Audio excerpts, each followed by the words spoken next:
DKDA pelaku penusukan anggota TNI Prada Yanuar divonis 4 tahun penjara. Sidang putusan yang digelar terbuka ini disaksikan oleh sejumlah anggota TNI.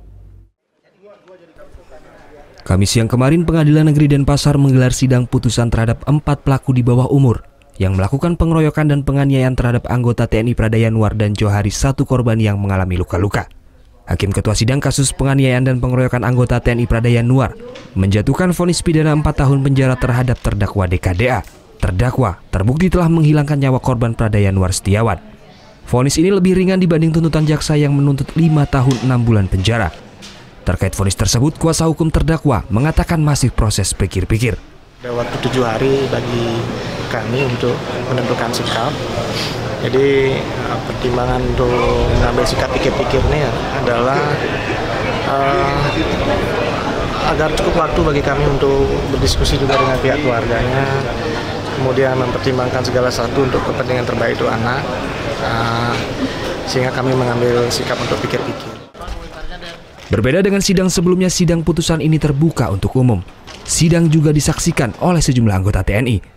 Kepala Hukum Kodam 9 Udayana menyerahkan sepenuhnya vonis ini kepada jaksa penuntut umum selaku wakil dari korban.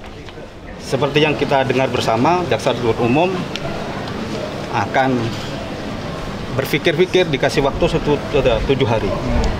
Dari 7 hari itulah nanti kita akan juga melihat apa sikap konkret daripada jaksa penuntut umum, apakah dia banding atau menerima. Ya.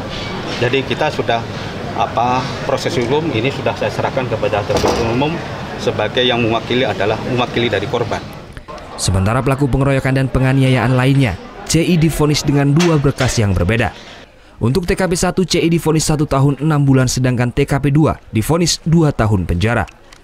Vonis tersebut lebih ringan dari tuntutan jaksa penuntut umum, yakni 2 dan 3 tahun penjara. Sementara 2 pelaku lainnya, yakni KTA dan KCA, divonis 9 bulan penjara. Vonis ini juga lebih ringan dari tuntutan jaksa penuntut umum, yakni 1 tahun penjara. Mereka terbukti melanggar pasal 170 ayat 2 KUHP tentang penganiayaan yang mengakibatkan korban kehilangan nyawa. Para kuasa hukum ketiga pelaku ini tidak mengajukan banding karena sudah menjalani 3/4 tuntutan. Sidang digelar terpisah antara 4 pelaku. Surya Sanjaya melaporkan untuk NET.